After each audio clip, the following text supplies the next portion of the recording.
ಬಂದೆಯವಾಳಿನ ಬೆಳಕಾಗಿ ತಂದೆಯ ಪ್ರೇಮದ ಸಿರಿಯಾಗಿ ನನಗಾಗಿ ನನ್ನ ಜೊತೆಯಾಗಿ ನನಗಾಗಿ ನನ್ನ ಜೊತೆಯಾಗಿ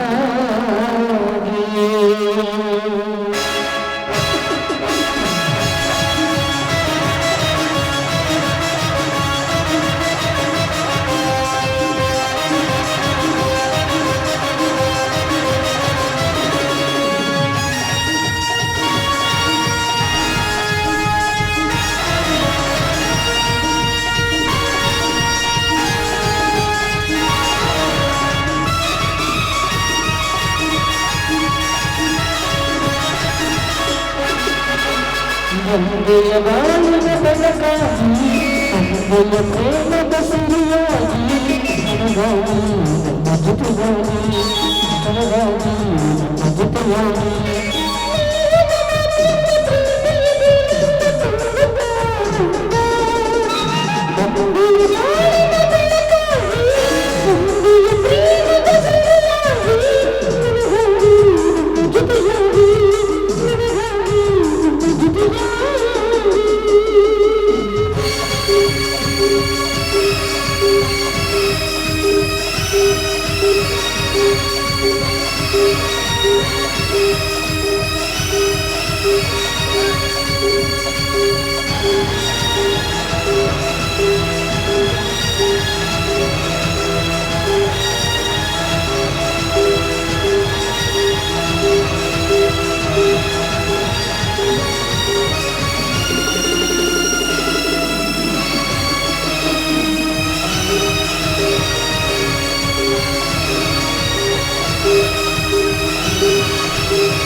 ಸೂರ್ಯನ ಕಂಡಾಗ ಅರಳಿ ಮಗುವನಾಗೆ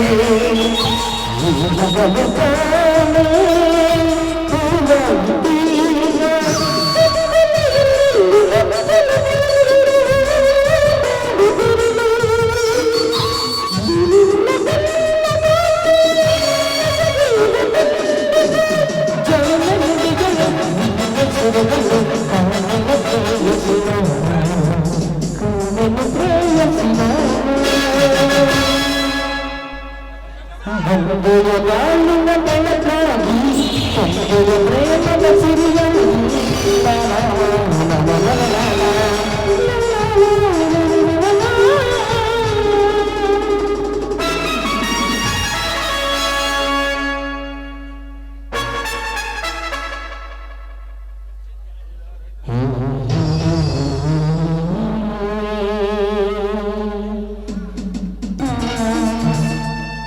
ಶೀಲಾ ಶೀಲಾ ಯಾಕೆ ಶೀಲಾ ಕನಸಿನ ಲೋಕದಲ್ಲಿ ಇದ್ದಂತೆ ಕಾಣುತ್ತದೆ ನನ್ನ ರಾಣಿ. ನೀವು ಯಾವಾಗ ಬಂದ್ರಿ? ಬಲದಂಡೆಯ ಕಾಲುಗೆ ನೀರು ಬಂದಿಲ್ಲ, ನೀರು ಆಯಿಸಿ ಬರುತ್ತೇನೆಂದು ಹೇಳುವುದು. ಶೀಲಾ, ರೈತನ ಬಾಳು ಕಣ್ಣೀರಿನ ಗೋಳು. ರೈತನಿಗೆ ನಿದ್ರೆ ಅಂದರೆ ಬಹುದೂರ. ಚಾನಲ್ಲು ನೀರು ಇಲ್ಲದಾಗ ಬೋರ್ ಶುರು ಮಾಡಿಕೊಂಡು ಬೆಳೆಗೆ ನೀರು ಉಣಿಸಬೇಕಾದರೆ ಕರೆಂಟಿನ ಕಾಟ. ಅಂದ ಮೇಲೆ ರೈತ ಉದ್ಧಾರ ಆಗುವುದು ಕನಸಿನ ಮಾತು ಶೀಲಾ, ಕನಸಿನ ಮಾತು. ಈ ರೈತ ಮಕ್ಕಳಿಗೆ ಕರೆಂಟು ಕಿನಾಲು ನೀರು ಬಿಡುವುದಿಲ್ಲ. ನಮ್ಮಿಂದ ಸಾಕಷ್ಟು ಹಣವನ್ನು ಪಡೆದುಕೊಂಡು ಈ ರೈತರಿಗೆ ಗೊತ್ತಾಗುವುದಿಲ್ಲವೇ? ಶೀಲಾ, ಆ ರಾಜಕಾರಣಿಗಳೆಂದರೆ 7 ಹೆಡೆಯ ಸರ್ಪವಿದ್ದಂತೆ.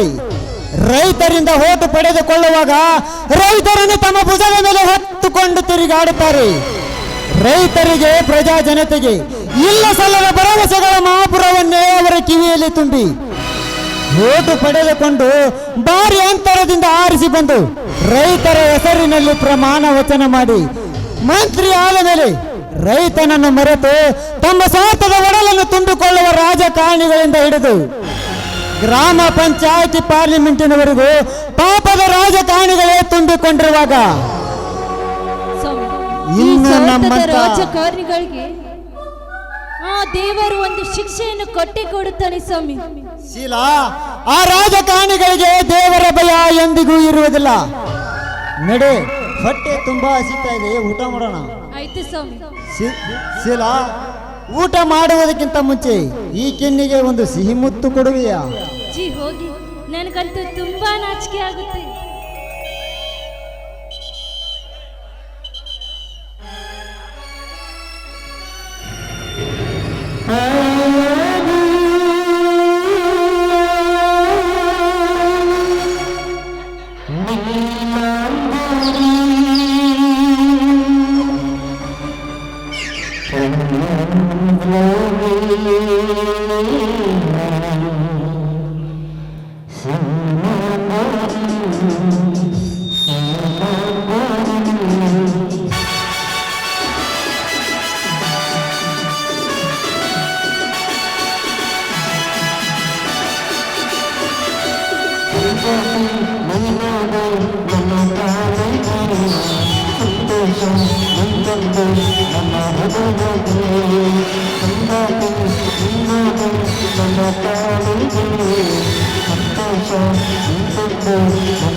ನೋಡಿ, ಧರ್ಮಾಪುರದ ರಾಮುವಿನ ಮನೆ ಅಂದರೆ ಇದೇನಾ? ಹೌದು ಸರ್, ನಾನು ರಾಮೋನ ತಮ್ಮ ಮೈಲಾರಿ ಅಂತ. ಏನಾದರೂ ನಮ್ಮ ಅಣ್ಣನ ಹತ್ತಿರ ಕೆಲಸವಿದೆಯಾ ಸರ್? ನೋಡಪ್ಪ, ನಾನು ಕರ್ನಾಟಕ ವಿಕಸ ಗ್ರಾಮೀಣ ಬ್ಯಾಂಕಿನ ಮ್ಯಾನೇಜರ್ ಯಶವಂತ್ ಅಂತ. ನಿಮ್ಮ ಅಣ್ಣನ ಹತ್ತಿರ ಸ್ವಲ್ಪ ಕೆಲಸ ಇತ್ತು. ಸರ್, ನೀವು ಯಾವ ರಾಮನ ಬಗ್ಗೆ ಹೇಳುತ್ತಾ ಇದ್ದೀರಿ? ನಮ್ಮಣ್ಣ ಇಷ್ಟೊಂದು ಸಾಲವನ್ನು ಯಾವ ಬ್ಯಾಂಕಿನಲ್ಲೂ ಮಾಡಿದವನಲ್ಲ. ಇದರಲ್ಲಿ ಏನೋ ಮೋಸ ನಡೆದಿದೆ ಸರ್. ಬೇಕಾದ್ರೆ ಈ ಕಾಗದದಲ್ಲಿ ನೋಡು, ನಿಮ್ಮ ಅಣ್ಣನ ಹೆಸರು ಇದೆ. ನಾನು ರೈತನಿಗೆ ವಂಚನೆಗೈಯುವ ಮನುಷ್ಯನಲ್ಲ ರಾಮ ಮೈಲಾರಿ. ಅಯ್ಯೋ ತಾಯಿ ದುರ್ಗಾ ಮಾತೆ, ಈ ಬಡ ರೈತರ ಬಾಳಿನಲ್ಲಿ ಎಂತ ಬಿರುಗಾಳಿಯನ್ನು ಬೀಸಿದೆ. ಸರ್, ನೀವು ಯಾರದ ಹೆಸರಿನಲ್ಲಿ ನಮ್ಮ ಅಣ್ಣನ ಹೆಸರಿನ ಮೇಲೆ ಡೂಪ್ಲಿಕೇಟ್ ಸಹಿ ಮಾಡಿಸಿಕೊಂಡು ಬಂದಿರಬೇಕು. ನಿಜ ಹೇಳಿ ಸರ್, ನೀವು ಸತ್ತ ನುಡಿಯದಿದ್ದರೆ ಹಿಂದೆ ಈ ರೈತರ ಮಕ್ಕಳ ಕತ್ತು ನೇಣಿಗೆ ಆಹುತಿ ಆಗುತ್ತದೆ ಸರ್, ನೇಣಿಗೆ ಆಹುತಿ ಆಗುತ್ತದೆ. ಮೈಲಾರಿ, ರೈತರನಾಗಿ ಕಷ್ಟಪಟ್ಟು ದುಡಿದು ಹೊಲದಲ್ಲಿ ಕೆಲಸ ಮಾಡಿ ಈ ಕೆಲಸಕ್ಕೆ ಬಂದಿದ್ದೇನೆ ಅಂದ ಮೇಲೆ ಸುಳ್ಳು ಹೇಳಿ ನಾನು ಯಾವ ನರಕಕ್ಕೆ ಹೋಗಲಿ ಮೈಲಾರಿ?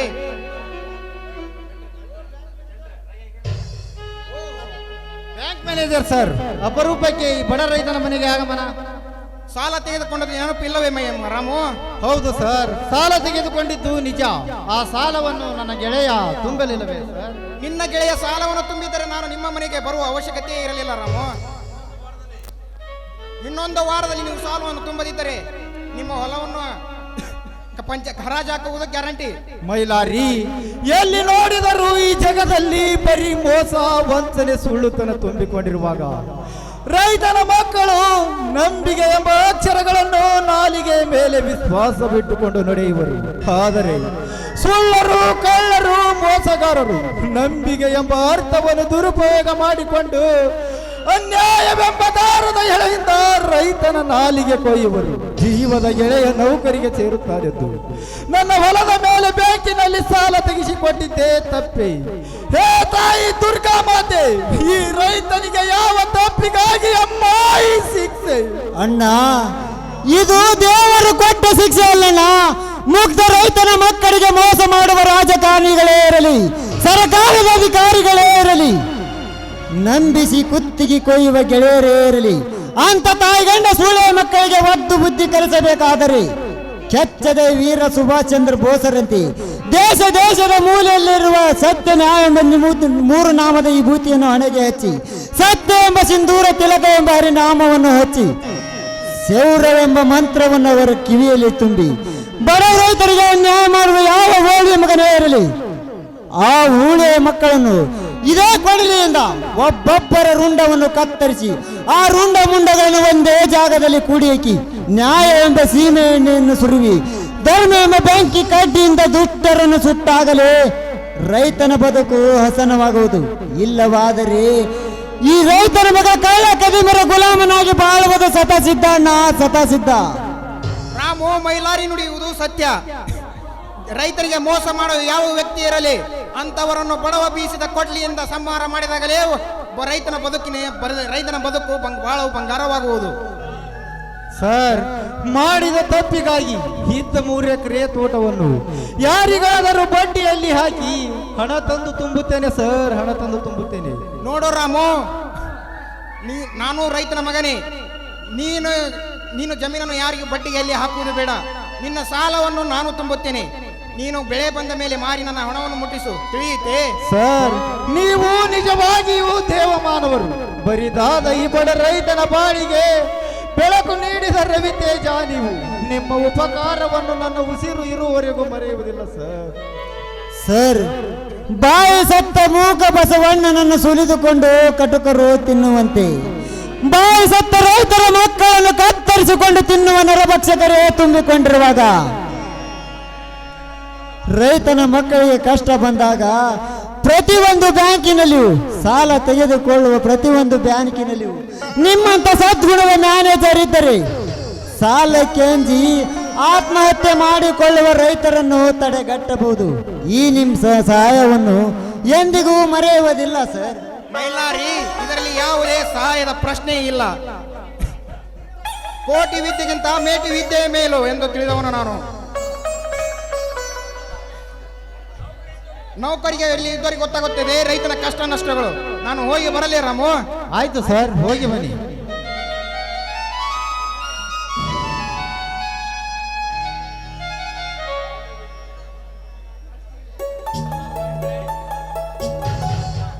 ಹಲೋ ಕವಿಗಳು, ಅಲ್ಲ ಭೂಮಿ ಇಲ್ಲಿ ದುಡಿಯುವ ಭೂಮಿ ಪುತ್ರರಾದ ರಾಮು ಅವರೇ. ಯಾಕೋ ಮಿತ್ರ, ಈ ಬಡ ಗೆಳೆಯನ ನೆನಪು ಈಗ ಬಂದಿದ್ದೆ ನಿನಗೆ? ಶೀಲಾ, ಸ್ವಲ್ಪ ನೀರು ತೆಗೆದುಕೊಂಡು ಬಾರಮ್ಮ. ಶೀಲಾ,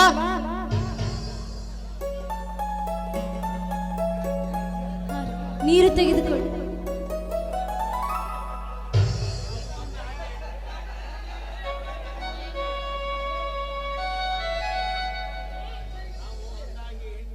ರಾಮು, ಅಂದ ಹಾಗೆ ಈ ಹೆಣ್ಣು ಮಗಳು ಯಾರೆಂದು ತಿಳಿಯಲಿಲ್ಲ. ಕಿರಣ, ಇವಳು ನನ್ನ ತಮ್ಮನ ಹೆಂಡತಿ. ಇರಲಿ, ನಿನಗೆ ಯಾವುದಾದರೂ ನೌಕರಿ ಸಿಕ್ಕಿದೆಯಾ ಗೆಳೆಯ? ರಾಮು, PSI ನೌಕರಿ ಸೇರಿಕೊಂಡು 4 ತಿಂಗಳವಾಯಿತು. ಒಂದು ಇಂಪಾರ್ಟೆಂಟ್ ಕೇಸಿನ ತನಿಖೆಗಾಗಿ ಮೇಲಿನ ಅಧಿಕಾರಿಗಳು ನನ್ನನ್ನು ಇದೇ ಊರಿಗೆ ಅಪಾರ್ಟ್ಮೆಂಟ್ ಮಾಡಿದ್ದಾರೆ. ಅಂದ ಹಾಗೆ ಹೇಗೆ ನಡೆದಿದೆ ನಿನ್ನ ರೈತನ ಉದ್ಯೋಗ? ಕಿರಣ, ರೈತನ ಮಕ್ಕಳ ಗೋಳು ಆ ದೇವರೇ ಬಲ್ಲ. ಮೊನ್ನೆ ದೊಡ್ಡ ಪ್ರಮಾಣದಲ್ಲಿ ಮಳೆಯಾಗಿ ಇದ್ದ ಬಿದ್ದ ಬೆಳೆಗಳು ಮಣ್ಣು ಪಾಲಾಗಿ ರೈತ ಮನೆ ದನಕರುಗಳನ್ನು ಕಳೆದುಕೊಂಡು ತಿನ್ನುವ ತುತ್ತು ಅನ್ನಕ್ಕಾಗಿ ಕೈ ಚಾಚುವ ಪ್ರಸಂಗ ಬಂದಿದೆ ಕಿರಣ, ಕೈ ಚಾಚುವ ಪ್ರಸಂಗ ಬಂದಿದೆ. ಗೆಳೆಯ, ಮಳೆರಾಯನ ಆರ್ಭಟಕ್ಕೆ ಬೆಳೆ ಧನ ಸೂರು ಕಳೆದುಕೊಂಡವರಿಗೆ ಸರ್ಕಾರದಿಂದ ದಾನಿಗಳಿಂದ ಸಾಕಷ್ಟು ಸಹಾಯ ಮಾಡಿದ್ದಾರಲ್ಲ ರಾಮು. ಸರ್, ಸರ್ಕಾರದ ದಾನಿಗಳು ನಿರಾಶ್ರಿತರಿಗೆ ಸಹಾಯ ಮಾಡಿದ್ದು ನಿಜ. ಆದರೆ ರೈತರಿಂದ ಬಂದ ಸರ್ಕಾರದಿಂದ ಅಕ್ಕಿ, ಗೋಧಿ ಇನ್ನಿತರೆ ಸಾಮಗ್ರಿಗಳು ಭ್ರಷ್ಟಾಧಿಕಾರಿಗಳ ಕೈವಶವಾಗಿರುವಾಗ 150% ನಿರಾಶ್ರಿತರಿಗೆ ಹಂಚಿ ಮಿಕ್ಕಿದ್ದೆಲ್ಲ ಹಂಚಿಕೊಂಡು ತಮ್ಮನ್ನು ಬಳಸಿಕೊಂಡಿದ್ದಾರೆ ಸರ್. ಮೈಲಾರಿ, ನಿರಾಶ್ರಿತರಿಗೆ, ಬಡವರಿಗೆ ಸರ್ಕಾರದಿಂದ ದಾನಿಗಳಿಂದ ಬಂದಂತ ರೇಷನ್ ಹಣವನ್ನ ಸರಿಯಾಗಿ ತಲುಪಿಸದ ಯಾವುದೇ ವ್ಯಕ್ತಿ ಇರಲಿ ಅಂತವರನ್ನ ಗುರುತಿಸಿ ಸರ್ಕಾರಕ್ಕೆ ತಿಳಿಸುವುದು ಪ್ರಜಾಜನತೆಯ ಮುಖ್ಯ ಕರ್ತವ್ಯ. ಮೈಲಾರಿ, ಮುಖ್ಯ ಕರ್ತವ್ಯ. ಸರ್, ಇವತ್ತಿನ ಸರ್ಕಾರದಲ್ಲಿ ದಿನನಿತ್ಯವೂ ನಡೆಯುವುದು ಮೋಸ, ವಂಚನೆ, ಭ್ರಷ್ಟತನ. ಒಬ್ಬ ರೈತನ ಮಗ ಹಳ್ಳಿಯಲ್ಲಿಯೇ ಹುಟ್ಟಿ ಹಳ್ಳಿಯಲ್ಲಿಯೇ ಚೆನ್ನಾಗಿ ವಿದ್ಯಾಭ್ಯಾಸ ಮಾಡಿ ಫಸ್ಟ್ ರ್ಯಾಂಕಿನಲ್ಲಿ ಪಾಸ್ ಆದರು. ಸರ್ಕಾರಿ ನೌಕರಿ ಮಾಡಬೇಕಾದರೆ ಲಂಚ ಕೇಳುತ್ತಾರೆ. ರೈತ ತನ್ನ ಹೊಲದ ಉತ್ತಾರ ತೆಗೆಸಿಕೊಳ್ಳಲು ಹೋದರೆ ತಲಾಟಿಗಳು ಲಂಚ ಕೇಳುತ್ತಾರೆ. ಕೃಷಿ ಉತ್ಪನ್ನ ಬ್ಯಾಂಕಿನಲ್ಲಿ ಸಬ್ಸಿಡಿ ಬೀಜ ಗೊಬ್ಬರ ತೆಗೆದುಕೊಳ್ಳಬೇಕಾದರೆ ಅಲ್ಲಿಯೂ ಲಂಚ ಕೊಡಬೇಕು ಸರ್.